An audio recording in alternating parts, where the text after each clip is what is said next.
Think about it. Think about it.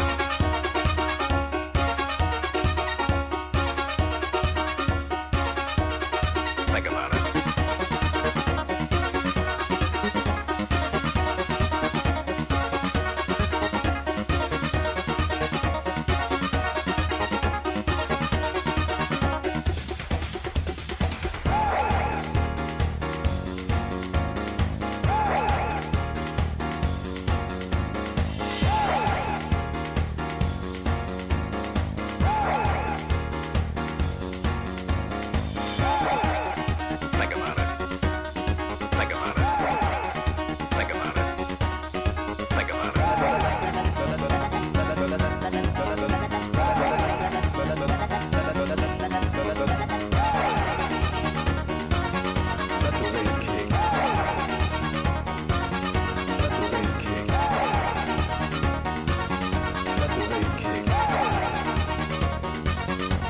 Bass kick.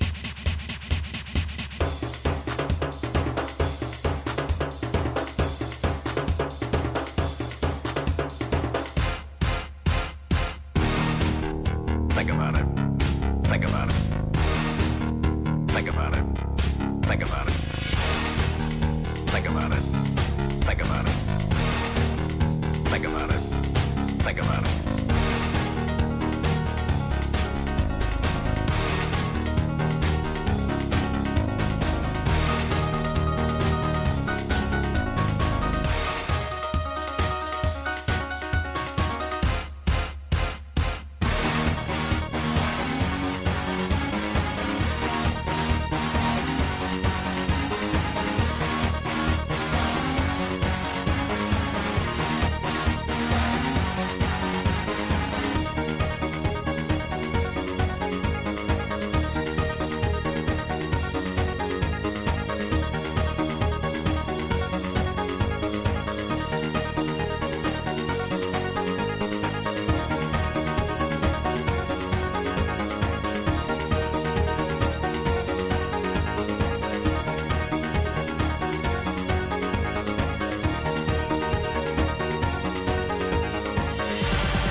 Think about it. Think about it.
Good morning, everyone. Today is Monday, September 15th, 2025. We're here this morning for a work session, and our discussion item is the Community Justice Alternatives Quarterly Updates SIM Mapping Summary Report. So I'm Kristen Stevens, Chair of the Board of County Commissioners, and with me are my fellow commissioners, Commissioner John Cafalas, Commissioner Jody Shaddock-McNally. We also have our County Manager, Lorenda Volker, with us, and we have a wonderful room full of very smart people. I'll have you all introduce yourself as you speak, but I'm going to turn things over to Emily Humphrey, our Director of Community Justice Alternatives. Okay. Welcome. Good morning. Again, my name is Emily Humphrey, and I'm the Director for Community Justice Alternatives. Thank you so much for having us today. We have an incredible group of presenters today. I could present, but I am not the subject matter expert, so I have brought the subject matter experts with me today, and I will have them introduce themselves as we go along. But before we get started on what our main focus today is, which is our sequential intercept mapping report out, I'm going to do a couple of little updates just because every time we do different things, and I want to follow up with the last time we met. To begin with, I want to talk a little bit about our link, which is our data sharing grant that we received that we did a presentation to you on a few months back. I just wanted to give you a brief update of where we are. We are full steam ahead, working very, very hard with that. We have a business agreement. Our data sharing business agreement has been signed by all of our agencies. And if you recall, our agencies are CJA, Community Justice Alternatives. It's also the Larimer County Sheriff's Department. It is Summit Stone Health Partners, and it is also Department of Human Services. So we're really excited to have the BAA signed. And then also we've now almost come maybe 99.9% to a ROI, which is a release of information, a universal one. So we're very excited that that has kind of come to fruition. We've had lots of legal advice from both Summit Stone and from our lawyers that have worked on this primarily to have that in place. And the things moving forward is we're really looking at building permissions. Who's allowed to go on certain screens and how are they able to do that if there's an actual release of information. And then we're also looking at tracking and auditing to make sure that when people are looking at data, the right people are looking at the right data and they're not looking up their friends or their neighbors or something that they shouldn't be. So we're full steam ahead, and I would anticipate we'll have another work session as we move along the line to let you know how it's going. But this also goes really nicely into our sequential intercept mapping because one of the gaps you're going to hear is data sharing. So the other thing that I wanted to bring to your attention as well is that we were very happy and fortunate to receive an impact grant fund to create for Community Justice Alternatives, specifically Community Corrections, an IOP, which is an intensive outpatient program. And what that basically is it's a mental health and substance use disorder treatment that offers more support than a traditional outpatient. So what we were seeing is that when they're in our treatment programs and they finish our treatment programs, we want to connect them to resources out into the community. However, oftentimes there's long wait lines. And so they get in this intensive treatment and then there's nothing for a number of months until they can get attached to a new therapist or a new group. And so now we have kind of that bridge gap. So we were fortunate enough to get this grant. And so our intent is to have a 12-week program that focuses on individual and group therapy as we're connecting them to the resources out into our community. So it's kind of seamless. So with this grant, we're able to hire 2 clinicians to come in and help us. And then the goal is with our Medicaid billing that it will be able to sustain itself moving forward. So this is another gap that was identified in one of our intercepts that you'll hear from is that transition from treatment in custody or incarceral out into the community. Any questions on those? Any questions, Commissioners? Okay. And believe it or not, we are ready to have our 7th warrant clearance event, which is amazing that we've had 7. So it's on November 15th. It's going to be right across the street at 201 LaPorte Avenue from 9:30 until 2. We're going to have a great resource fair there as well. This is the first time that we're partnering across the state with other jurisdictions. So we're partnering with Jefferson County and we're partnering with Boulder County so that if individuals walk through our doors that have warrants from their respective agencies, we're able to get online with the public defender and the DA and the court virtually and hopefully handle those cases. So we may not have a lot of need for it, but we do have Boulder. And so oftentimes, the counties that abut one another will have mutual individuals that come through our doors. So we're also going to have a clothing fair, which we're really excited about. We'll have a vaccination clinic as well, with lots of different things from the health department. So we're really excited about that. And we'll continue to have our peers that are helping navigate individuals through this process. So if you'd like to come, we'd be more than happy to have you.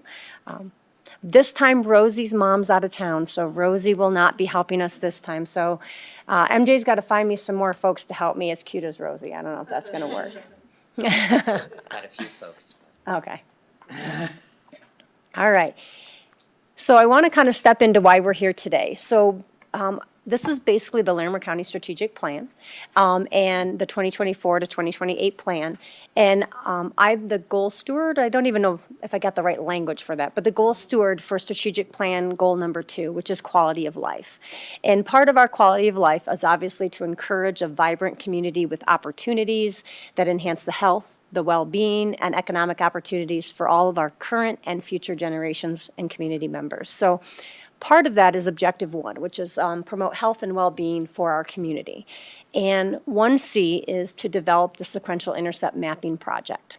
And I know we've talked about this for a long time, but just for those that are listening in, we were able and fortunate enough to get a grant back in 2019, 2020 to do the sequential intercept mapping project.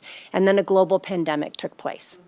So we had to do a modified version, and we had to do it virtually. So we were not able to do all of the intercepts, only 3 of the intercepts. And at the time, we've done some great strides from 2019 all the way to 2025. So for example, Longview was never open. We have now a detox, which we never had before. We really never even talked about peer support back in 2019, 2020. So again, we try to bring the SIM mapping back and to bring this incredible group of folks together as the core team for our sequential intercept mapping project for goal number 2.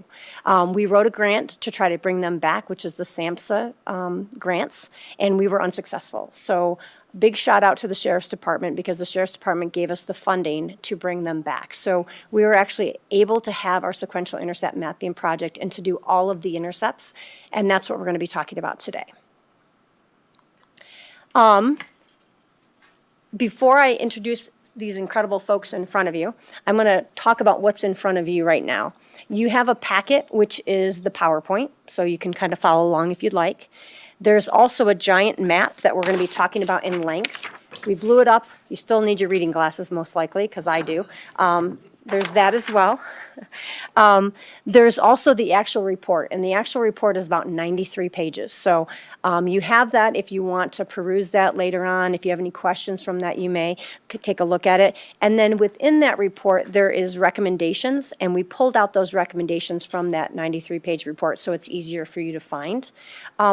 What I will tell you is what's really nice about this is we have a PDF version and we have a Word version. So when we bring everybody back together and we want to revamp some things from the report out, we can. We can add to the map, we can change the map. So anything we'd like to do. We focused really hard on the first couple of intercepts, so our team is also going to be working farther down the intercepts that maybe didn't get hit as much in the original project. So. But you're going to hear from some great individuals, and I'm going to introduce them, but then have them introduce themselves as they speak. But Brandy Odegaard to my left, she is my right-hand person. She's helped make the SIM mapping happen. She created everything to get the group together, and she's been outstanding. You'll hear from her. And she's from Alternative Sentencing. You're going to hear from MJ, and I think you all know MJ from North Colorado Health Alliance. Again, I've been bugging MJ for forever and a day on this, and so thank you. And then we have Hannah Groves from Health District of Northern Colorado. She's done a fantastic job. And Callie Toll from Summit Stone Health Partners.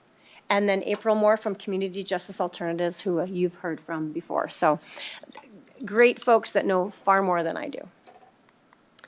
So Before we pass it off to some other folks, I want to talk a little bit about why we do the SIM mapping and what is the objectives of the SIM mapping. And there's three main objectives. And the first one is to get this comprehensive picture of how people with mental illness and co-occurring disorders flow through the criminal justice system. And when you look up here on the slides, you're going to look at, there's different intercepts from 0 to 5. And that's where looking along that spectrum of when an individual with these needs starts coming through our system. So you're going to look at mobile crisis and outreach and co-response as intercept 0. Law enforcement and emergency services, intercept 1. Intercept number 2 is initial detention and initial court hearings. And then we get into jail and courts with intercept 3, reentry, intercept 4, and community corrections and community support as someone is reentering from the Justice Center. The other thing that this report does as well is it identifies our gaps and our opportunities at each intercept. What are we doing well? What are we lacking? And so it really kind of highlights it and brings it to the forefront. We do a great job in Larimer County of collaborating, but we don't want to duplicate services and we want to be able to support one another, especially if there's those gaps. And then the third priority is to develop priorities for activities to improve systems and services. So what are our action items? What are we going to do from this actual sequential intercept mapping project? So that's ultimately the goal of that. And I'm going to turn it over to Brandy. I'm Brandy Odegaard with Alternative Sentencing. Our 2-day SIM workshop was funded by Larimer County Sheriff's Office, as Emily said. Oh, the mic. So the little red dot needs to be on. It's hard to It see. is on. Okay. Am I not close enough? Oh, there we go. All right. It was facilitated by Policy Research Associates in agreement with SAMHSA. We had 53 representatives, or 53 participants representing over 35 agencies throughout Larimer County.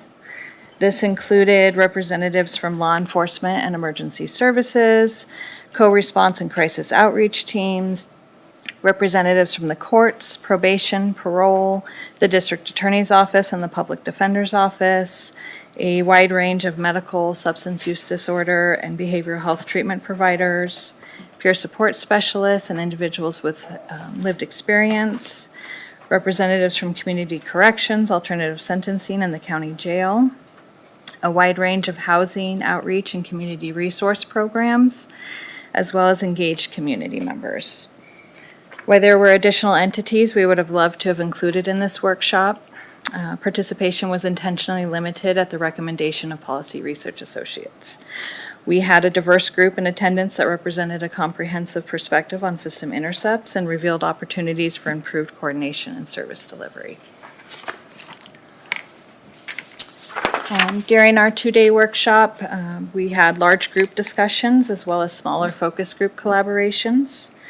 In addition to the mapping and report outcomes, I believe there were also new community connections made. I know as a direct outcome, our facility coordinated some tours and resource connections with other agencies during the workshop. So I get the opportunity to talk about the sequential intercept mapping and what it looks like before you look at the giant map in front of you that can be quite overwhelming.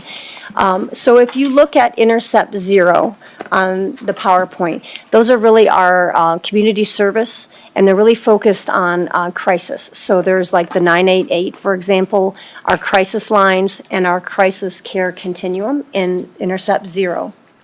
And you can see how the arrows go back and forth, because now they're going into intercept number 1 is going into back to intercept 0, or it's going to go into intercept 2. So they kind of can go back between. So if we can help someone, we can keep them in intercept 0.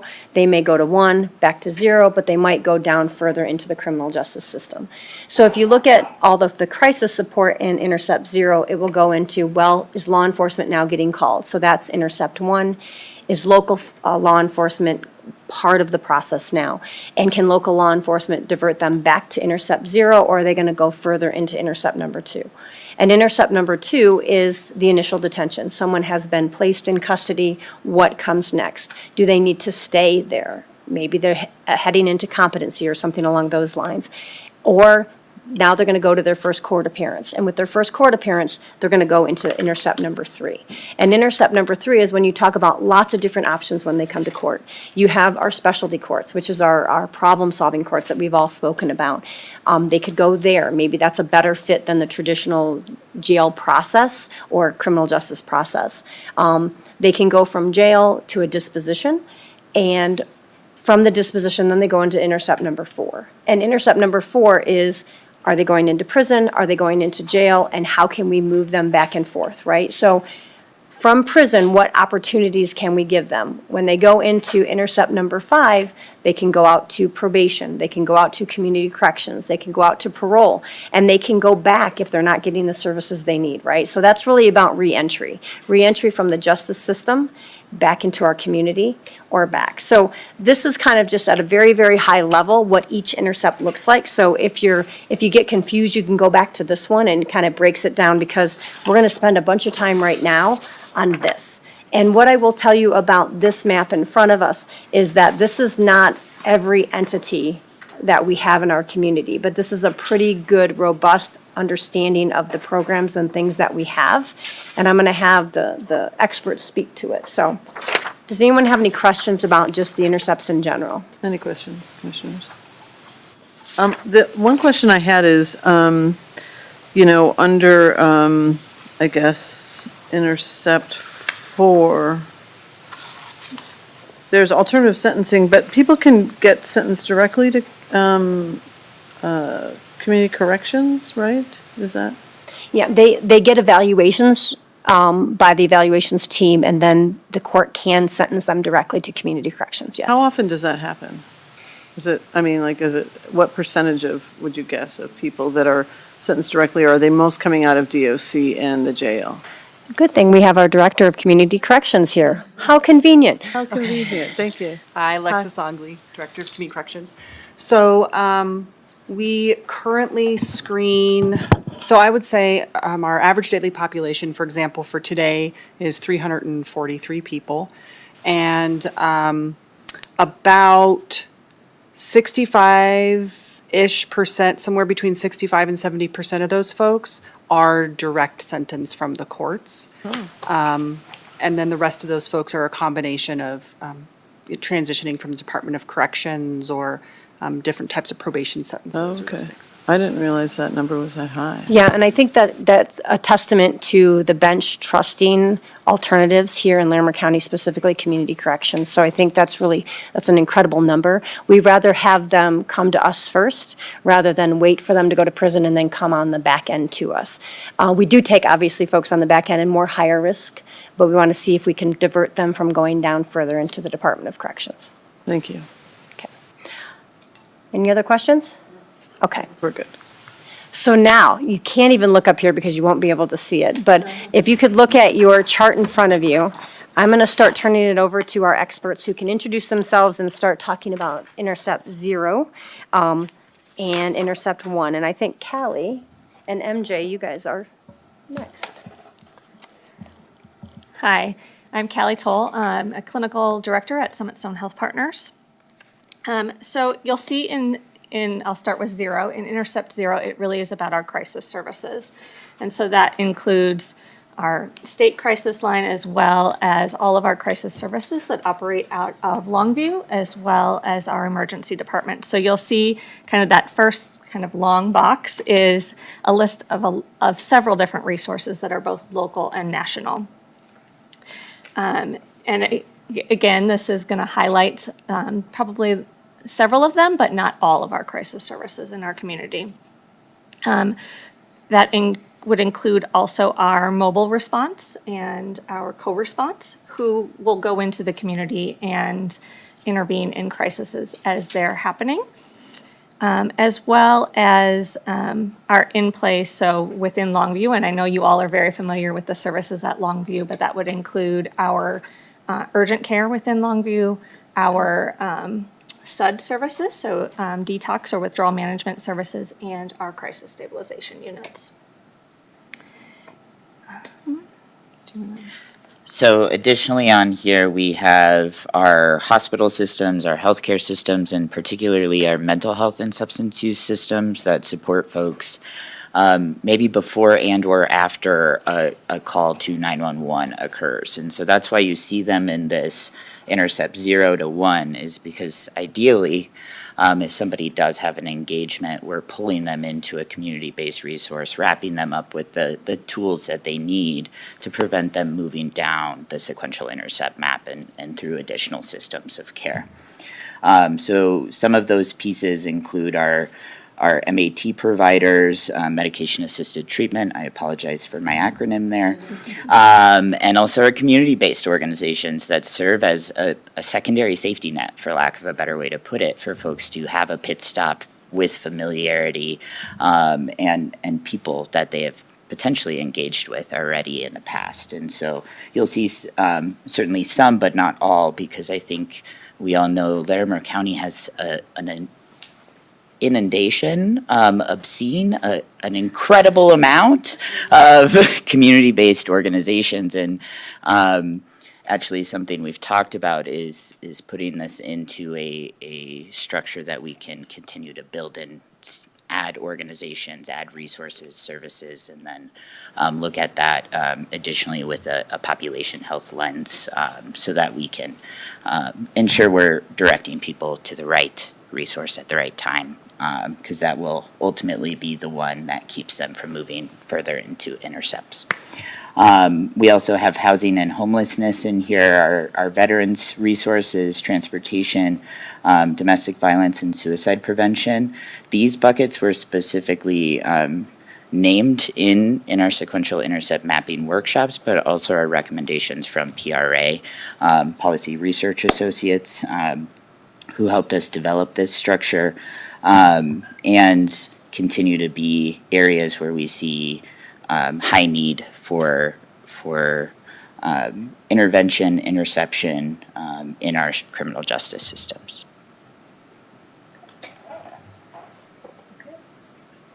I think next we have Brandy and Kelly and April.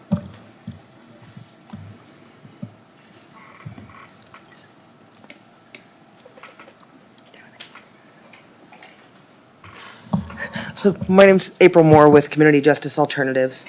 So once an individual bypasses intercept 0 and 1 and law enforcement determines that potentially criminal charges may need to be filed, then that's when they will go into the jail for initial detention and initial court hearings. When that happens, so once they're taken into the jail, District Attorney's Office is going to prosecute the cases, whether it's misdemeanor or felony. We have the district court for the felonies, county court for the misdemeanors. We also do have a municipal court both in Fort Collins and in Loveland, but those typically don't end up taking someone into custody on municipal charges. With the District Attorney's Office, they're gonna look at the charges and determine what, if any, they're gonna file, and then the Public Defender's Office will represent any individuals who are incarcerated or can't afford defense counsel. But once they're first brought into the jail, they get assessed by Core Health, which is the medical and psychiatric provider in custody.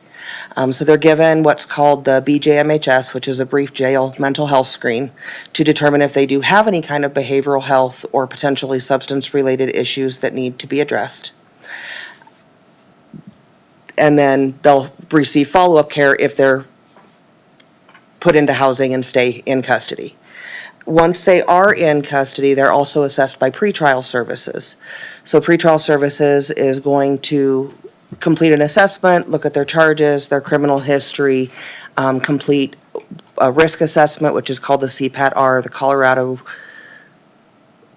Pretrial Assessment Tool Revised, and that's going to determine whether or not they're eligible to potentially set a bond for them to get them out of custody sooner, or if they need to remain in custody to see a judge for their advisement and bond setting.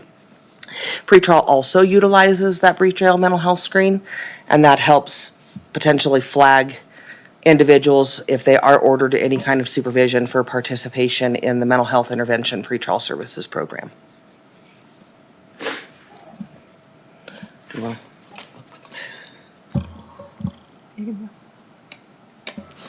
As you may see from all of the arrows going back and forth in these last few intercepts, there's a lot of overlap and interconnection. Larimer County continues to lead the way in diversion options for jail time with all of our problem-solving courts, as well as jail alternatives. So we have our wellness court, our adult and juvenile drug courts, our family treatment court, juvenile recovery court, DUI recovery court, the municipal drug court, as well as AIM, community corrections programs, alternative sentencing programs. There is also strong treatment coordination starting in the jail and continuing through programs into the community, such as Stone Soup, Yarrow Collective, Summit Stone, and North Colorado Health Alliance, among others, work with Core Health in the jail to connect people with that MAT treatment, mental health treatment, peer resources and community resources, both in the jail and during reentry into the community. After that, parole and probation monitor compliance in the community and refer clients to these resources as well. But I can turn it over to Callie to talk more about those resources in those intercepts. Yep, so I'll talk a little bit about some of the services within the jail between Core Health, Summit Stone, and then NCHA. Clients have an opportunity to participate in case management services as well as group treatment services. And within those case management services, there's a connection to services in the community for when they release from custody. So they are able to connect with Summit Stone or with another provider in the community. So it really is about connecting clients with the best fit for their individual needs, and kind of making sure that there's a bridge for those clients from in custody into the community to hopefully prevent them from returning to custody. That's the goal for many of those programs. Core Health additionally provides kind of some of that emergent care. So for clients who are needing kind of crisis assistance or longer ongoing psychiatric care while they are in custody, Core Health provides those services. And specifically in regards to the competency services program on those intercepts and within the jail, the Community Justice Alternatives Competency Team, Bridges of Colorado, Summit Stone Health Partners, and Core Health work very collaboratively with any of our individuals who are in custody in the jail to try to help make sure that they're getting their behavioral health needs met, while we're also working on connecting them to resources in the community to provide stabilization and hopefully transition them out of custody, rather than having them languish on the wait list, potentially go to one of the inpatient facilities through the Colorado Department of Human Services like Pueblo.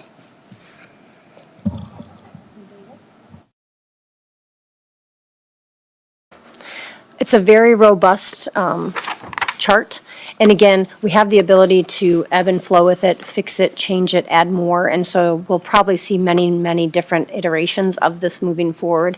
And as you can tell, Intercept 0 and 1 are the most robust at this point in time.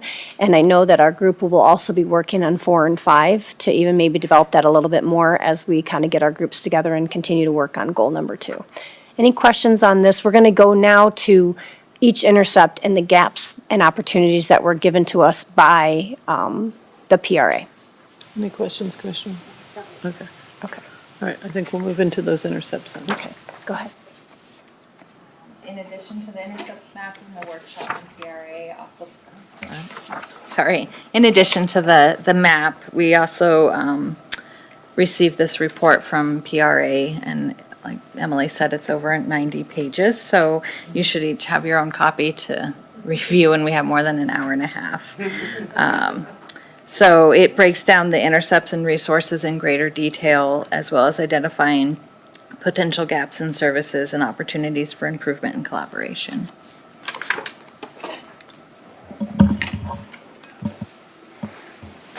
Hello, my name is Hannah Groves. I work at the Health District of Northern Larimer County, and I also facilitate the Mental Health and Substance Use Alliance. So I'm going to start off by sharing a little bit more about Intercept 0 community services and Intercept 1 with the law enforcement. One of my favorite things about this project was how It was really a systems level project, but this group, and I would say the participants at the workshop and this community generally, never forget about the individuals and the families that they serve throughout the whole process. So before we even get into too many of the gaps, which we'll go over, we really wanted to highlight that people are really in survival mode right now and have been for a while. And that really means that some people are struggling to access their basic needs, their social determinants of health, things like housing. They're trying to pay for their food, make sure their rent is paid, and also maybe seeking treatment for mental health conditions while possibly interacting with law enforcement or going through the system. So we really just wanted to highlight that there's certain things going on. There's things that will happen in the future, such as the benefit cliff, where people who are employed but might be uninsured or underinsured, but then maybe not be able to access some of these community resources or services. So they're kind of stuck in between. And they're just really struggling to access basic needs.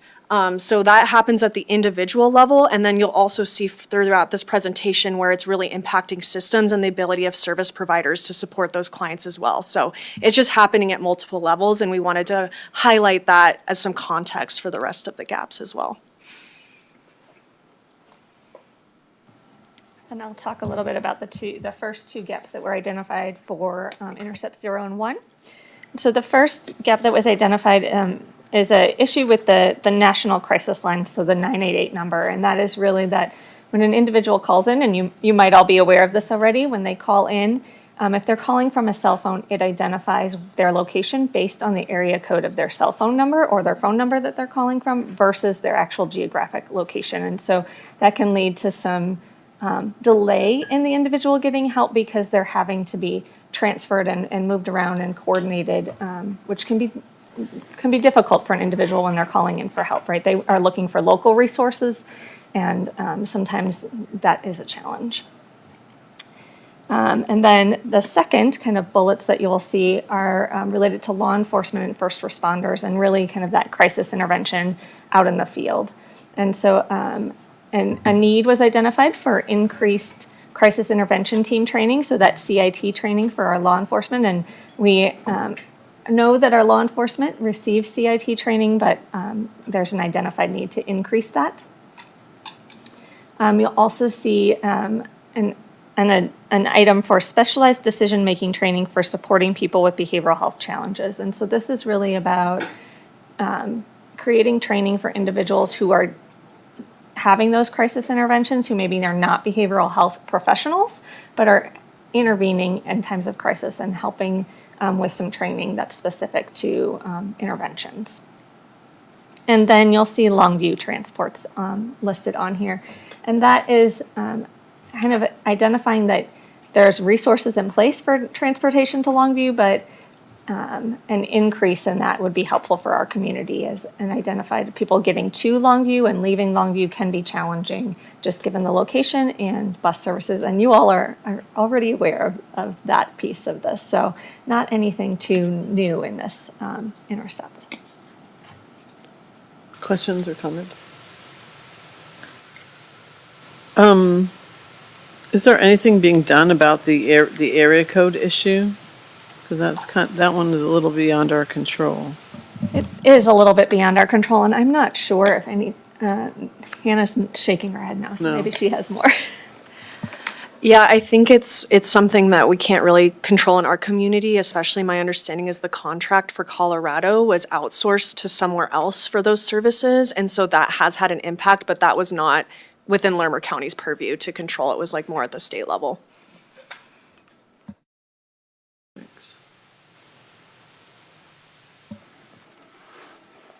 As far as continued gaps, number 3 references crisis services. These were specifically named during the workshop. There is a need for trauma-informed care training for our crisis resources, specifically for our Latino, Latina, and Latinx community.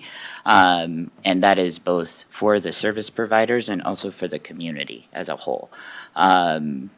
That need was identified by an entity that actually deeply supports the community in our region, and they've identified a number of barriers that keep that conversation from happening. But culturally, there is a lot of work to do in stigma reduction and building community around these issues. And so I'm happy to say that I've seen some additional work coming forward since the workshop in this area, but there's a continued need. Involuntary holds are a quite robust process, and many physicians don't have a familiarity with that process, and so some additional learning there. They are both a tool and one that we use often, and also in some folks' eyes a weapon, right? Of this isn't exactly the resource I need right now, and so making sure that we have a increased understanding from our physician and provider base is really critical, so that they're leveraging that appropriately, and that the community members being put in that space are receiving the right support.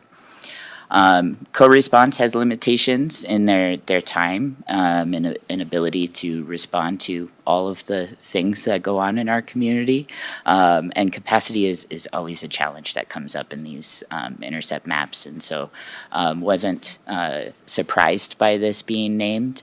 I think we all know that capacity is pretty limited. Callie already mentioned the Longview challenges with the location and transportation capacity.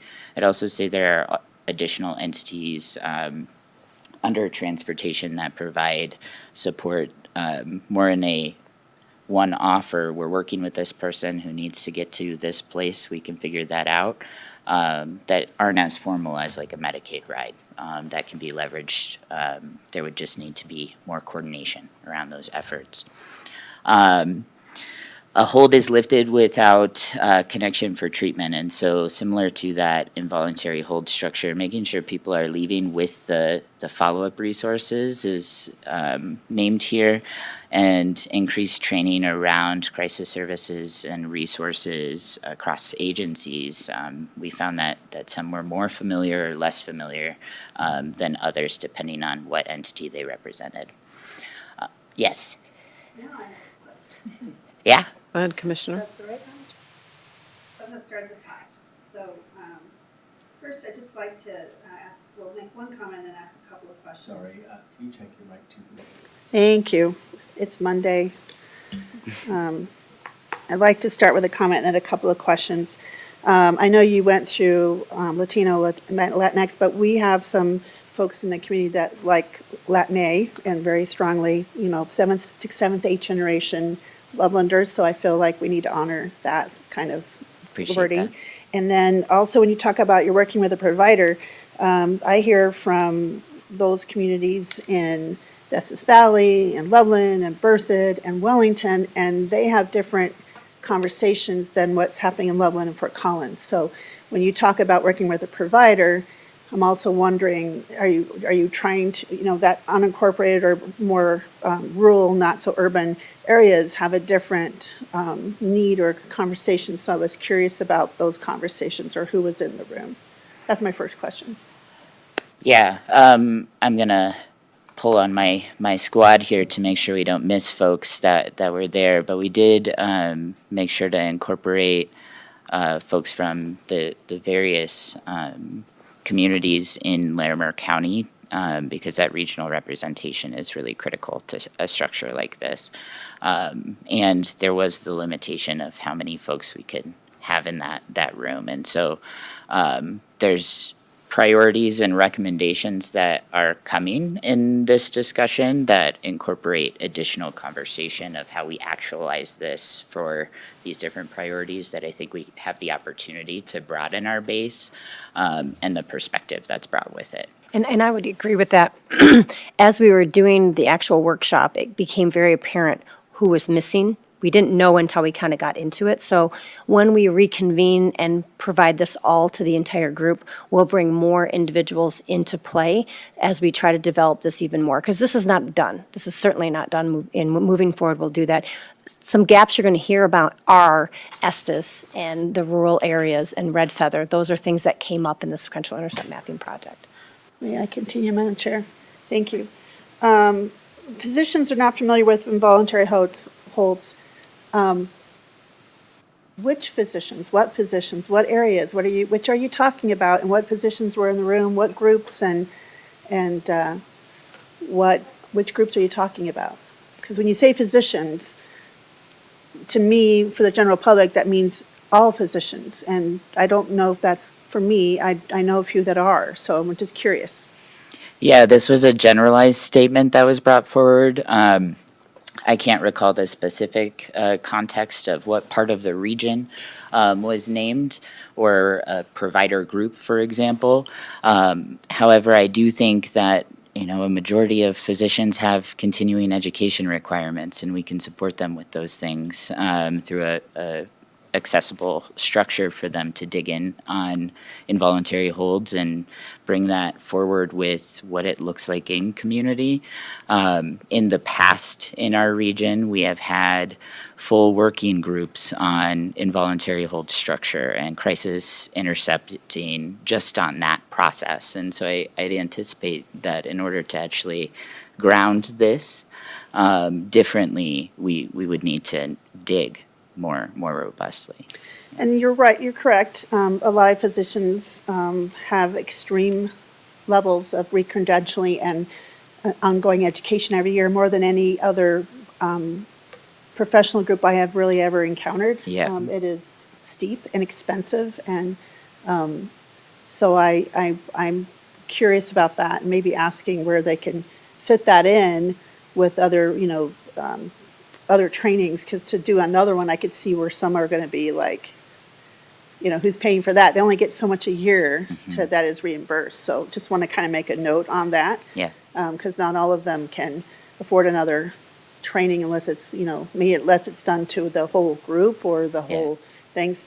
And then, co-response, I know it's not always available. We try to increase that, and you have different models and different things. And I think that also leads to some challenges. And then, Longview challenges, I've worked on that for a long time, and that was always location and the cost of land and trying to be a good central location. And we never, it is a challenge, but we're seeing over 700 a month, and 78% of those are drive-ups. So somehow they're getting there. And, I know I just want to note that people are getting there somehow. And so I want to note that it is a positive, but I know there's probably some that have transportation challenges, and that's something we should look at. And I know the capacity, that's a deal. We knew this wasn't going to be the magic bullet, but I just want to be making sure that we're thinking of this positively and not kind of at this thing we didn't have in our community. So I know the location has always been a challenge, but I don't want that to, after all the long history and some of the conversations, I don't want to dig up those old bones and bring those back out. And what I will say is that this sequential intercept mapping report out is just to talk about all different areas. And so it is not picking on one area or the other in regards to that. Like Longview, we all know is exceptional, has been incredible for our community and our state. So these are just gaps that they're seeing that we can work together on, especially when you're talking about transportation. There's a lot of different entities out there that are doing transportation. And we're talking about not just transportation to Longview, is if someone needs to go to a doctor's appointment and they're going to miss their doctor's appointment, so they're not going to get their medication. So there's just so many different things. So when they've identified these gaps, it's not a negative. It's actually a positive, because it's an opportunity for us to kind of engage together and to rethink of how things are looking. So I want to put that out for people that are listening in. Great. Thank you for that. I just, a little protective of that. Just want to make sure we're thinking about that. And then also, widespread training across agencies. I think that's really important. But also, then I start thinking about, okay, it has to be specific. You're thinking about probably specific, consistent training, so where everyone's getting the same language. That I'm thinking, okay, who pays for that? When is that happening? So this is my policy thing about who pays for that, how are we going to do that, and who, we have some opportunities coming up in the end of October. I don't even know what happened, MJ, between July and August. It's just I have no idea. Someone stole that from me. And so I just wanted to, I see some cool things, and I know there's just suggestions, but also I want to just take a moment that we know these are important, but also I think we have to recognize in these uncertain times how we're going to to do these things, and I hate for this, these are really important recommendations. I don't want them just to go, well, I know you're probably going to get to this, but those are my initial reactions. So I just wanted to kind of speak out on that because I'm thinking, yeah, this is great. Yeah. And so I know you're going to come up to that, but I just needed to talk about that, especially with the crisis thing. And since I had navigated even crises last week, as a county commissioner and other things, it's just very apparent, even for folks who know where resources are, it's still a challenge when you're in the middle of the crisis. And so I think that's also another thing I always note that even folks who maybe know where resources are, when you're in the crisis, you may not always know exactly what's the first step. So I think that's important to remember too. We need maybe navigators to help people navigate through that, and maybe that's one of the recommendations. So And I'm that's jumping ahead. absolutely one of the recommendations that you'll see later on. Thank you. So, yeah, absolutely. All right. I would just suggest that when we're looking at our intercepts and our opportunities as a result, our goal is to identify the things that keep people from moving further and further with additional harm, right? Inevitably, a system comes with things. And so how do we reduce the amount of harm that comes with moving through a system? And so if we work with our providers so they have all of the most up-to-date knowledge and universally are trained, yeah, it's going to be a headache to figure out how, but it does prevent people from experiencing some of those things, right, and prevent them from moving further down in our system line. And so that's really what's gearing these opportunities and gaps. Thank you for that point. Good point. We will keep moving. So I think it's Hannah and MJ. Yes. Do you want to go to the next slide? Yep. Next slide.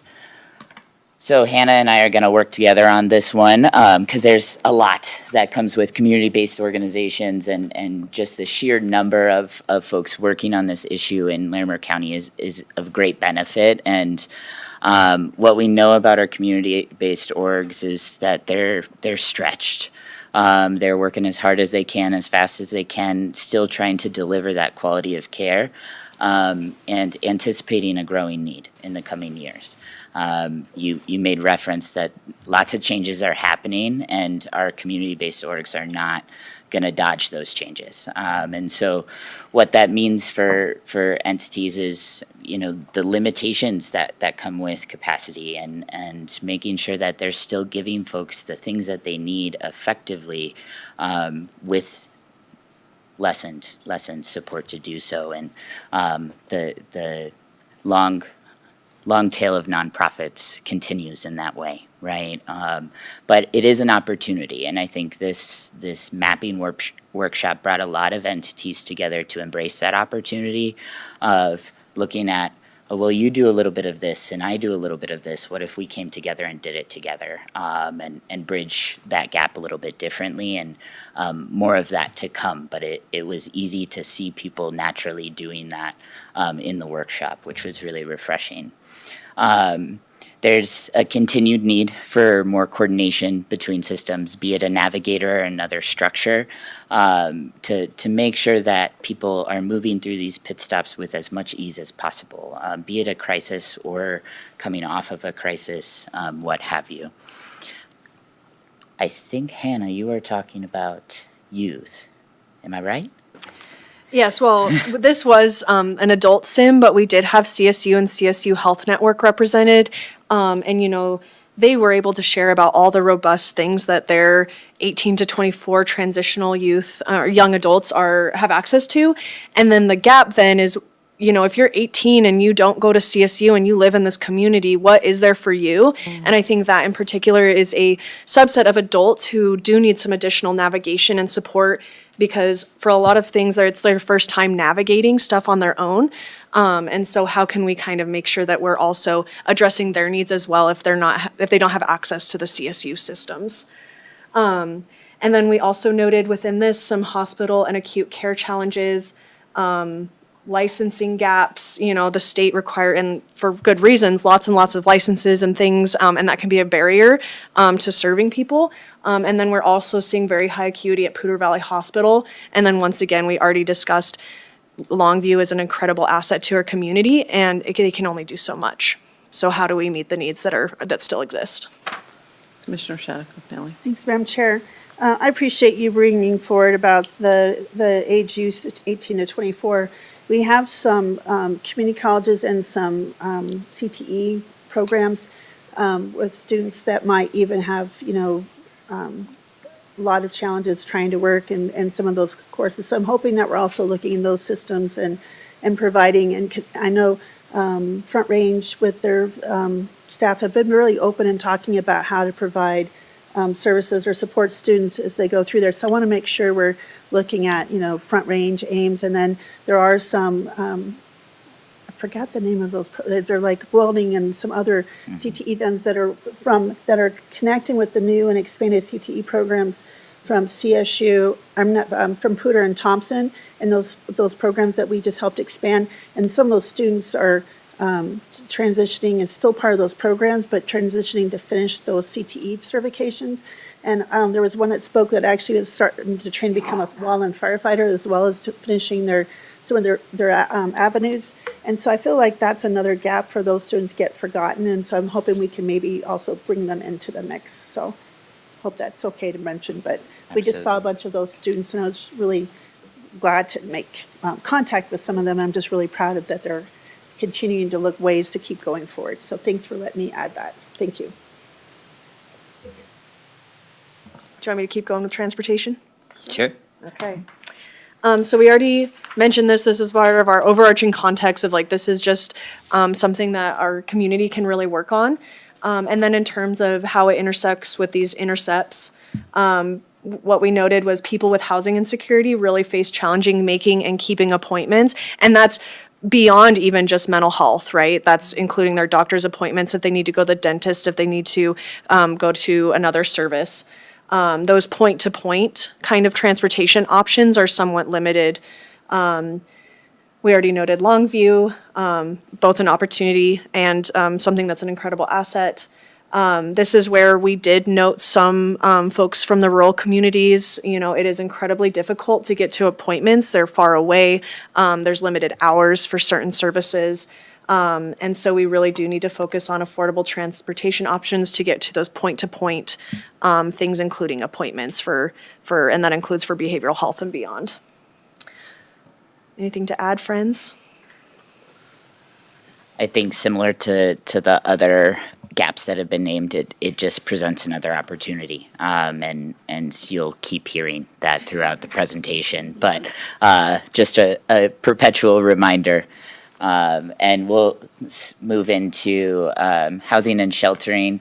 Can I ask a question about yeah. transportation? And maybe Lorinda might even know this, but with Fort Collins budget cuts, do you know if there's any bus services that are, because I know every time we get money, we can add routes and add, capacity, and then you face a deficit, and, it's, like $350,000 plus for a route, and so it's a kind of a natural place to cut. Have we heard from them at all? I haven't heard, no. I do know that they're applying for more federal and state funds, especially in their transportation area.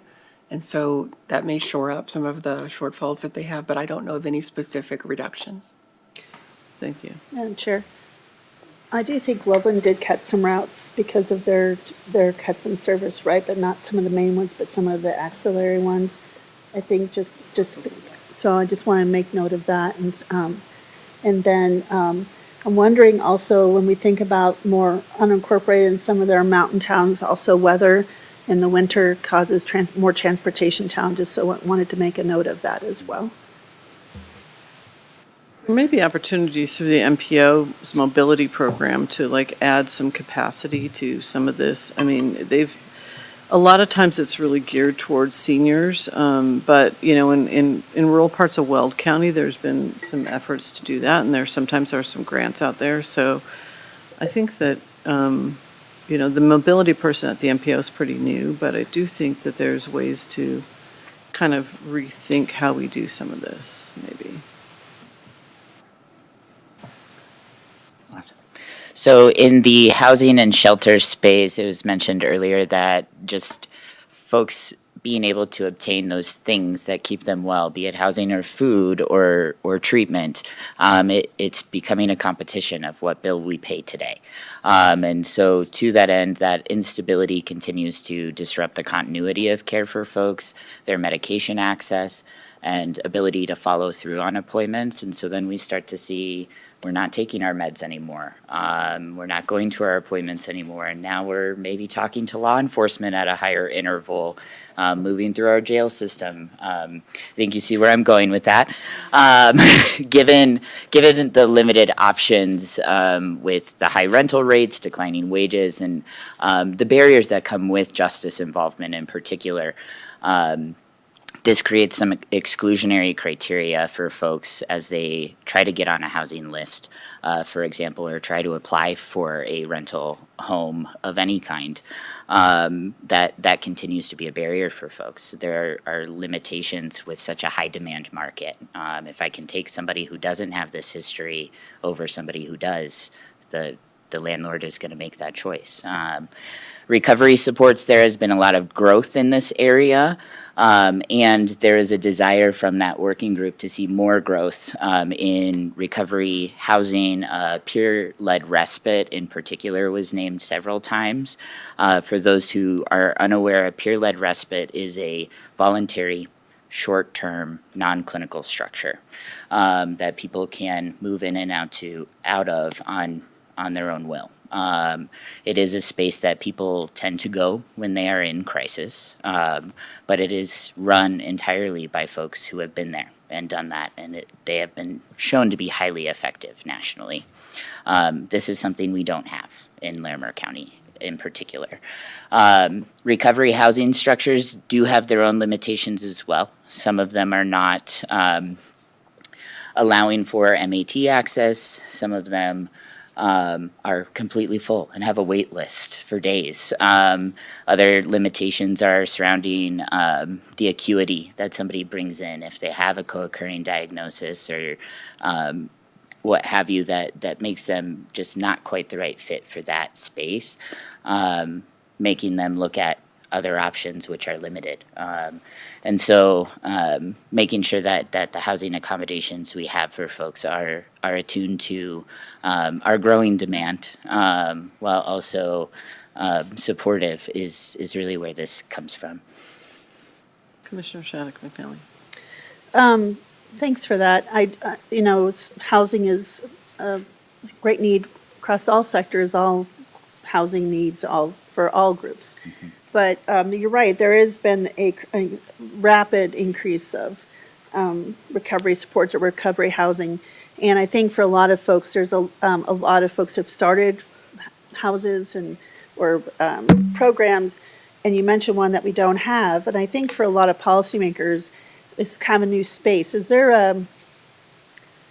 a rubric or a list of one-pager that a good recovery support system or housing would have these things, or have this licensure, or this kind of structure, and this other one that you talked about, the one you mentioned we didn't have. The respite. Yeah, that's a new name. So what does that mean? And this is what it would look like, because I think there's a lot of folks, we're going to start seeing these Hunger Games, or already are, of people looking for funding, and you want to make sure that folks have met all the criteria, or what would be a good, sustainable, long-term, system. And so I'm wondering if there is some kind of cheat sheet or fact sheet about what that looks like, what it should have, who should, where it should be located, of course, near transportation, of course. But, I'm saying, I think that would be helpful for a lot of policymakers and for leaders to understand, what does that mean and what does it look like? Because we have lots of them popping up, and I think the bells and whistles look nice, but what is really needed for being an effective recovery housing? I don't know if that exists, or if that would be, if something the group could think about, or what we could have. I think that would be important. For me, selfishly, I would love to have a little kind of guide sheet, rubric, okay, check. So absolutely, because it is a rapidly growing space, and there are a lot of folks who are doing good work, but it'd be nice to help navigate that. Thank you. Yeah, absolutely. And we do have one that the one pager that exists for peer-led respite, and actually with all of the changes that are happening at the state, I'd like to make sure that the recovery housing one is in alignment with those changes we're seeing to Medicaid in particular. And so that's something I'm seeing Hannah nodding, that I think between the Mental Health and Substance Use Alliance of Larimer and NOCO Cares, we can draft that up and get that put together for you. Yeah.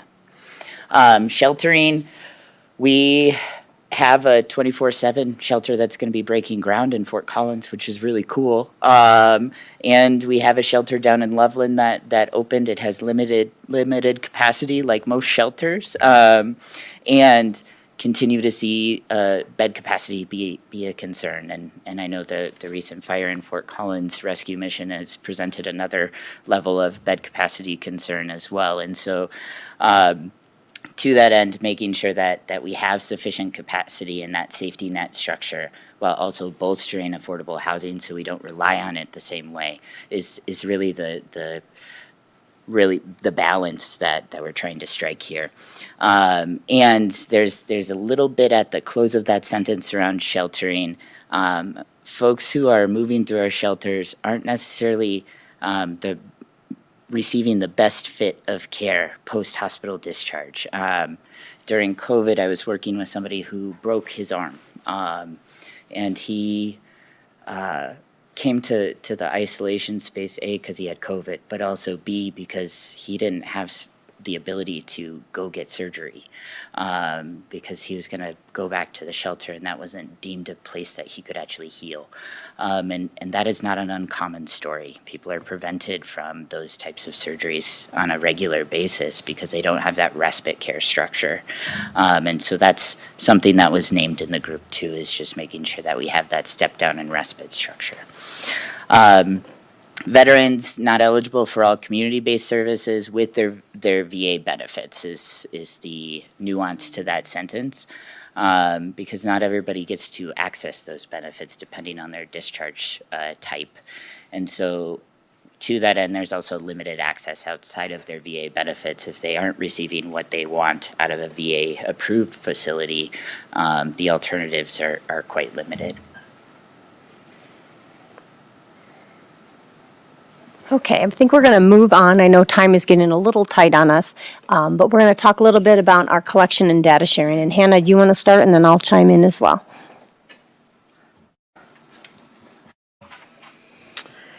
Yeah, so this was introduced at the very beginning and also was identified as a gap, is just how do we, share information better, especially across the entire intercept, but particularly between intercept 0 and 1, because as has already been stated, this is our most powerful opportunity to divert people from going farther down the criminal justice. So if you can share with dignity and privacy the things that are impacting them and the resources you've already tried, it can have a lot of benefit to the individual.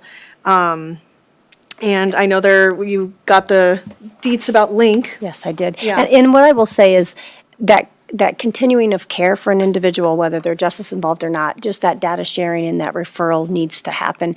I think Link, if we are able to make this a go, I think it'll be a game changer because people have tried it across the country. They've been successful in a small number of places, and I had the opportunity to sit down with Mark Pfaffinger last week, and he was saying that same thing. If we can make this happen, this is going to be really incredible for our community as a whole to really have that information that goes all the way through so that we can really change the trajectory of individuals and have them not go down this path that we see so often. And I think the state and the community is very well poised to kind of make some of this stuff happen. I know the Mental Health and Substance Use Alliance, they have said they really want to have data sharing and infrastructure as a priority. So a bunch of different groups are working on it, and I'm excited to see how Link can go, and then we can leverage that as a blueprint for other initiatives and kind of just start building on success.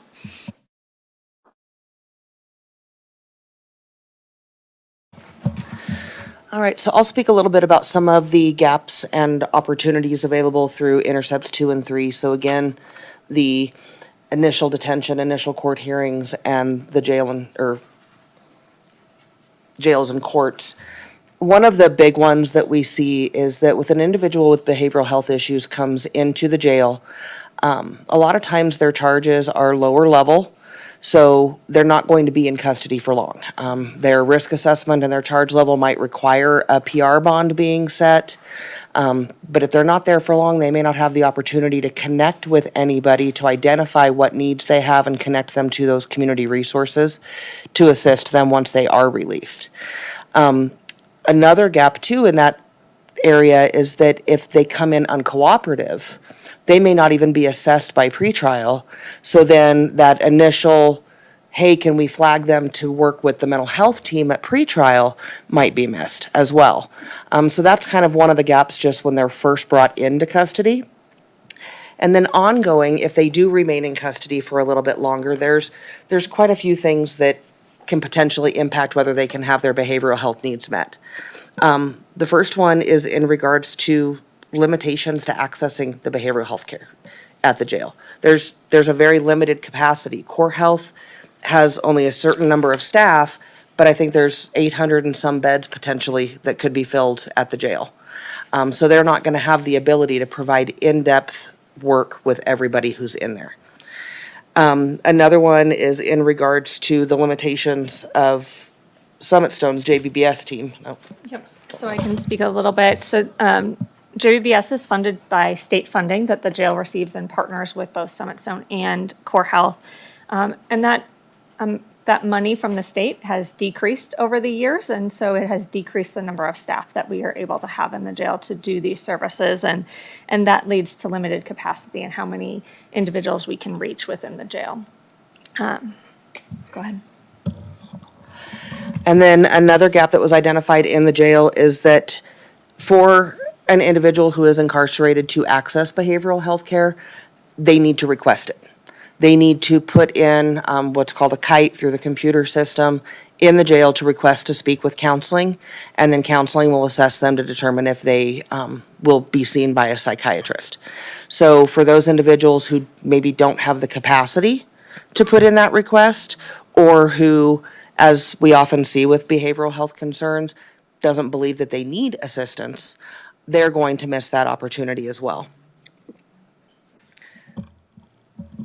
Do you want to talk about the? I think similar to what Callie named around JBBS, there are limitations for our staff as well, who are specifically there to support with continuity of care for medication-assisted treatment. Goal being, if we can connect you into your provider prior to you exiting, then you will have a far better chance of continuing your care. Right, but also looking at all of the housing, food, people, places, things that help to support someone being successful upon reentry. That team is grant funded, and like many things change, and we continue to pursue additional funds, but those limitations present a potential gap in the future. And then additionally, as previously said, Core Health just doesn't have capacity to meet with everybody, but even with the programs that are available, you might be able to get some one-on-one counseling, psychiatric services, and some group therapy, but there's not robust behavioral health care treatment available within the jail. And again, the gaps that can be created by those who are not there for long, if they come into custody, had been on their medications prior to coming in, aren't able to meet with a provider during the time that they're there, then they're going to be without their medications and their symptoms could potentially increase prior to their release. And then the last one on here was just the difficulty engaging the crisis assessment center when the person is in custody. And then in regards to the courts, the big gap that has been found in regards to competency is the limited civil commitment process that is available. If an individual is at one of the state facilities and is a risk to themselves or others, even if, based off statute, their charges get dismissed, that facility can choose to place them on a short-term certification. The courts obviously don't have the capacity to do that. They refer them to civil court to begin that process, but it's been a very difficult thing to accomplish. And then that transition from criminal court to civil court is also difficult because it is very time limited. If somebody's case has to be dismissed, we typically can wait 35 days to try to begin that civil commitment process. But if it's not facilitated during that time frame, it's difficult to continue to extend it. And then again, finally, the data collection and information, getting those historical records on individuals, especially with somebody who is in an acute behavioral health need and can't give you that information or even potentially give you the name of a family member who might be able to provide that history, is also one of those gaps when they're going through that process.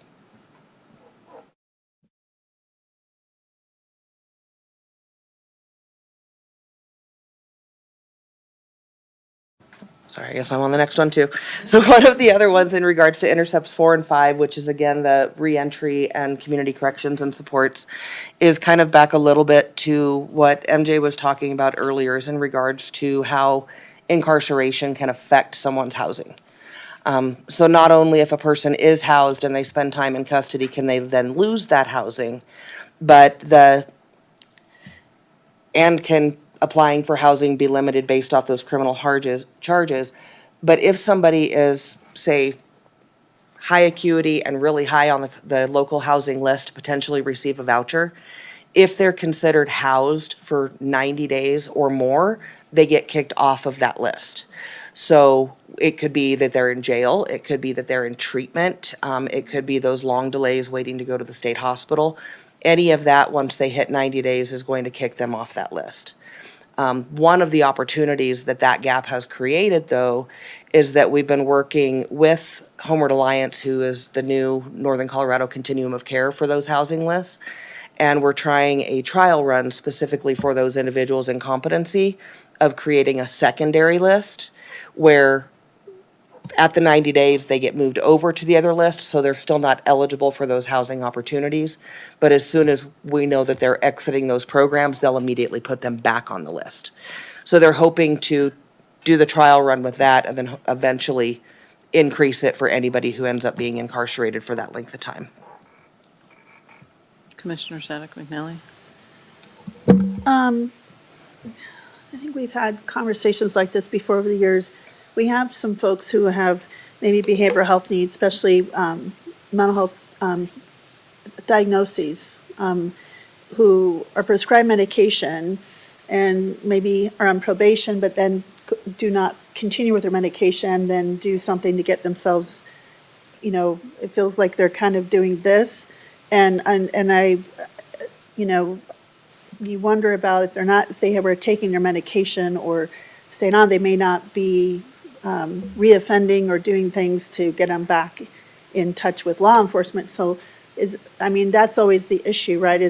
You can't force someone to take their medication, but are there any programs or peers, especially at veterans, the VA or any other things for people to check in and say encouragement for staying on that would take a lot of these frequent utilizers or some other folks maybe out of the perpetual, I don't know what you would call it, loop. I'm wondering if that was a discussion. I think it's been an ongoing discussion, and there are some peer support programs that are specifically peers with lived experience with mental health and criminal justice involvement and potentially substance use. One of those is the Yarrow Collective that a lot of our clients do get referred to, and that is somebody who has had that experience and often can help encourage the individual to continue their behavioral health care. But again, as you said, there's no way to require them to do so. So. Just say we got about 17 minutes to get through all the slides, so we're going to try to go as quickly as we can. I agree. We might skip some pretty quickly, but we'll have you do that last bullet, and then we might skip a little bit. So the other one that was in effect at reentry is that you can lose your supplemental nutrition assistance or your food stamp benefit while you're in custody. And then your Medicaid, although that has improved, does get suspended when you're in custody, and they can't begin the process to reinstate it until they know that you're within 2 weeks of release. So a lot of times if you don't know that release date, then you have that delay in you get out of custody. It takes you a little bit to get your Medicaid reestablished and then get back on your medications.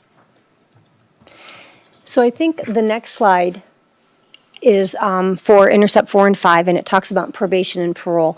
I'm going to skip that slide, and the reason being is that when we talked about how we did these intercepts, we were very robust in 0 and 1, and I think this was probably the one that was looked at the least, and I think the one that can be developed even more. So I think to be efficient with our time, I'd rather go to the recommendations.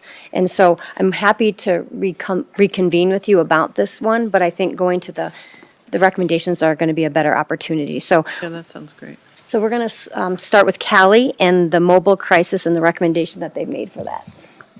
So just, I will try and be quick through this. There was a recommendation regarding mobile crisis, acknowledging that we have robust mobile crisis and co-response resources already in our community, but that there's room for growth. So the recommendation is that we explore options across the crisis continuum of care that utilize peers, emergency medical services, so EMS, and non-law enforcement options to help expand access to these services and ensure they are adequately staffed 24/7.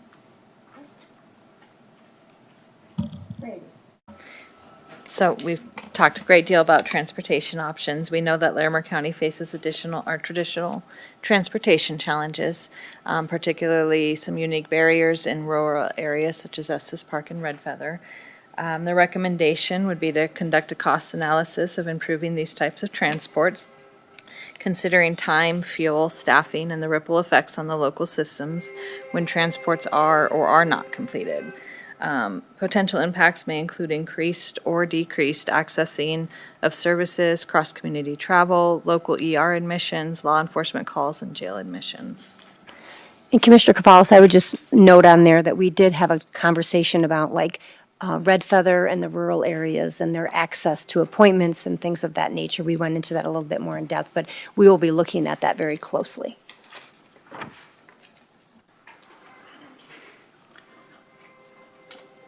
Can you advance me? Cool.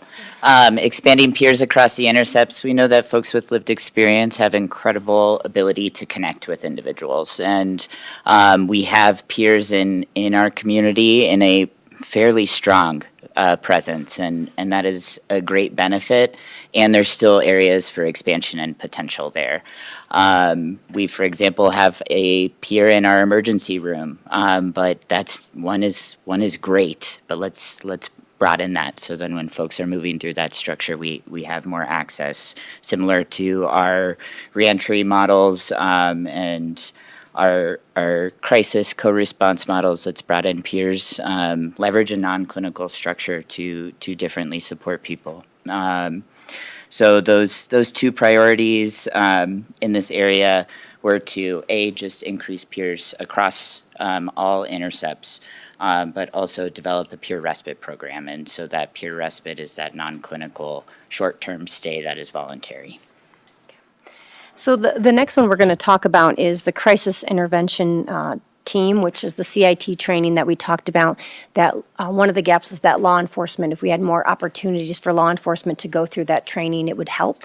But one thing that really happened in the sequential intercept mapping is that other community members, other folks such as CJA and MJ's team and Hannah's team and Callie's team, they don't have access to a CIT training because, one, it's very costly, but also a lot of them have to be post-certified, meaning law enforcement. So we're going to try our very best to bring CIT more to more broader agencies. And I'm anxious to say, I haven't talked to this group about this, but I'm very excited. But we've been working with CSU and Dr. Tara Opsel, and they created the CSU Criminal Justice, the Institute of Criminal Justice and Victimization Institute. And we've been doing some conversations with them, and they're very, very excited to try to bring CIT to us at the CSU level. They have actors, they have all different things, they have resources, they have statisticians that they can make sure that we're really collecting that data. So I'm really hopeful that we'll have CIT training or a CIT training that's molded to exactly what we need, not necessarily law enforcement, for our community. Because I think that was one very big thing that we saw in the SIM mapping project as a gap. I'll also add, last year there was a veterans crisis intercept mapping exercise that was similar, and this was actually a huge talking point for them as well from the veteran side of things. Boundary spanners. So there was a comment that we need navigators across the system, and a lot of them. to that end. One of the hardest things is in crisis is where do we go, right? What do we do? And so looking to build out and broaden our boundary spanners, and boundary spanners being folks that move across 0, 1, 2, 3, all the way to 5, and as we circle back to the beginning. They serve as a link to prevent re-entry into a system, but also serve as a link to exit a system. And so really having them in our criminal justice structures, but also in community is the recommendation. Supporting a lot of these barriers such as transportation, wait times, having that persistent person that is not you in that moment is so helpful. And so making sure that we have robust access to boundary spanners. We do have a boundary spanner, and it's limited. Our team operates a hub and spoke model in the region, and that is built for just this.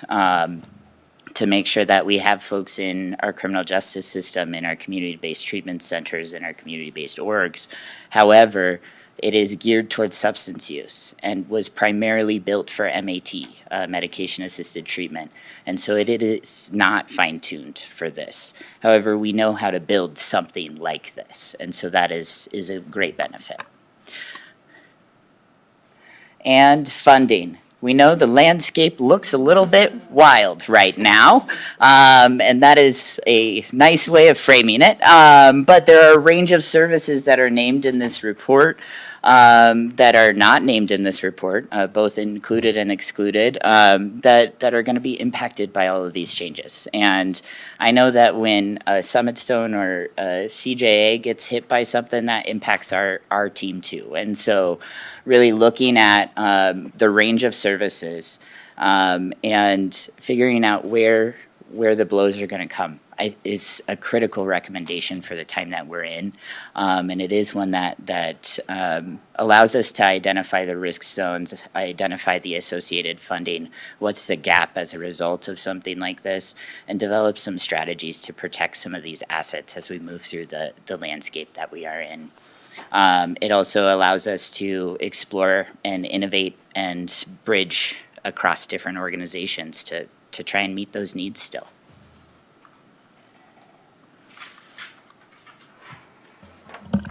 And then the final recommendation is just around really making sure we're communicating across the intercepts and collaborating. And one thing that we really heard from our folks with lived and living expertise is like making sure that that's being done with privacy and dignity and not just spewing their information of these individuals, willy-nilly across the spectrum. And really what this comes down to is looking at all these lovely little arrows, what is or is not being shared that is pertinent to the individual and supporting that individual. So that would really be honing in and saying, should the arrows be going both ways? Are there places where the arrow isn't robust enough? There's not enough information sharing? Is there places where it doesn't exist at all and needs to?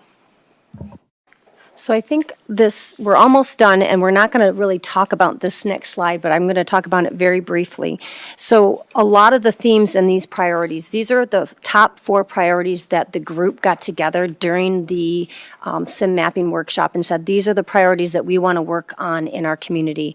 We broke into subgroups. We kind of made some ideas and some strategies. And basically what we're talking about in these 4 areas, we've already discussed as gaps and opportunities throughout this presentation. So we're going to reconvene and we're going to look at these as well. So in the effort of time, and just in case we have some last minute questions, we're not going to get into great detail with this one. But I want to end with this, is that where do we go from here? Where we go from here is we get that group of folks back together. We're going to get back those 53 individuals, and we're going to pick the organizations that weren't there to begin with, that we recognize that needed to be at the table, but because of our limited resources couldn't. We'll bring them back in, give them all of our reports and these maps, fix what we think is maybe wrong, add things to it, and then have some action plans. What comes next? So we invite those folks back in. We talk about this. We go over this in detail. And then we develop subcommittees. And we already started talking with the previous slide about the 4 priorities, getting subcommittees together and actually doing action items, like what are our attainable goals. I mean, housing is huge, but what low things can we do to kind of work towards getting housing stability for these individuals, as an example? And really just to keep the momentum going is the plan. We're really excited about it. I will tell you that the special masters that does the competency throughout the state called us and said, hey, do you happen to have a sequential intercept map? Because we'd really like to use it, and because we want to use you as a model here in Larimer County. And I told them, wait till after this presentation. So about 11:30, it's on my calendar to send it out to them. So this will be shared across the state because we are a model. What's so amazing is these folks next to me, they're incredible partners, and they have been all in with this and have the same passion that we have. So I think we're going to continue really well with this goal number 2, and we'll be coming back to you to see how we've been doing. Any last minute remarks by anybody? I think similarly, having it be leveraged as a model across the state, it's also an opportunity to pursue additional funds for the region. And so I don't want to not say that, given the landscape that was just referenced, being able to look at a report and see all of the partners who have already been engaged and the continued recommendations and work that comes out of it is critical when pursuing national funding sources in particular, but it demonstrates what already exists. Thank you. Any comments or questions before we finish, Commissioner Cavalas? Thanks, Madam Chair. Of course, appreciation to all of you folks for the hard and collaborative work. Always impressive and amazing. I have 2 questions. One is, let's see, what specific expectations, roles do you have of the commissioners? And my second question is, I may have missed it, but where is the evaluation component to all of this? How do we determine that we're actually making a difference? I think the request from the commissioners and from the county manager is, as we get this group together, we're going to be coming with ideas and proposals, things like grant writing and support from all of you if we decide to go down that route. I know because this is part of the strategic plan, sometimes there's funds, so if there's some type of situation that we can utilize those funds, we would be coming to you and to Josh Fudge saying, hey, this is something that we think we can absolutely make an impact on. When you talk about whether we're making a difference or not, with CSU's new institute that they've created, they're very excited, which is totally not my wheelhouse, data and reporting, and they said, we have individuals that can help you. So I would imagine partnering with them to kind of measure as we make these decisions, how can we look at them and how can we make sure that we really are making that impact by looking at the data behind it and the evidence base behind it. Anyone want to? I went from the hip on that one, so. Yeah, particular to Intercept 3, which is when people are in the justice setting in Larimer County, we do have a evaluation that has been taking place for the last 5 years. And so we actually have that historical data that we can use to carry forward as well. Great. Thank you, colleagues. Thanks, Madam Chair. Commissioner Shannock McNally. Thanks, Madam Chair. Thank you all for being here today, and thanks for all this great work and just really navigating a very complex space with lots of partnerships and collaborations. And I wildly applaud all of the partners who came and bringing in folks who have experienced the system and maybe living some of these challenges. I think it's important that their voices were included. Also, I just, it's great to see so much subject matter expertise all looking to really try to work on the same goal, which is really how do we get really literally upstream and keep folks from, it feels like keep them from getting in the river, so then you have to fish them out at the bottom of the waterfall, right? We're trying to keep them up out of the water. So I appreciate that very much.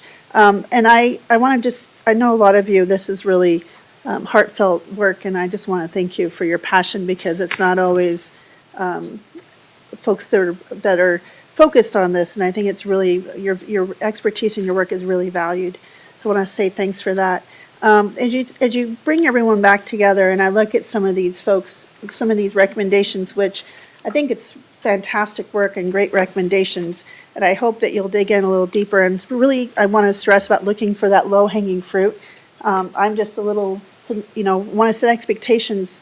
I think grant rating's great, but we're looking at cuts. We don't know what the state budget looks like. And I want to make sure that the folks that are coming to the workshop that maybe don't have that broader knowledge of all the challenges facing all of us, that we really set expectations. And I hate to see members of the community get frustrated, but they don't see progress on what they thought was a great idea when we don't have the resources. I see this right now in Estes Park. We did this big comprehensive plan, but we can't go anywhere until other things get done, which is being kind of slowed down with funding and things. So I want to set expectations too. But I think we should have this mapping and find out the right roadmap. So if we can find those footings, then we know what we can do, right? And we can move forward.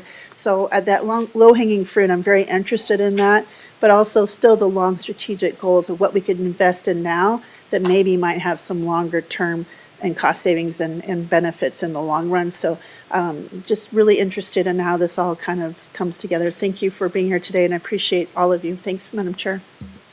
Thank you, Commissioner. I'll just add a couple things. I think getting the municipalities involved, and I don't know at what level they're involved, but because they do a lot with the housing and the transportation pieces, they would be obviously really great to loop in kind of to see what they're doing.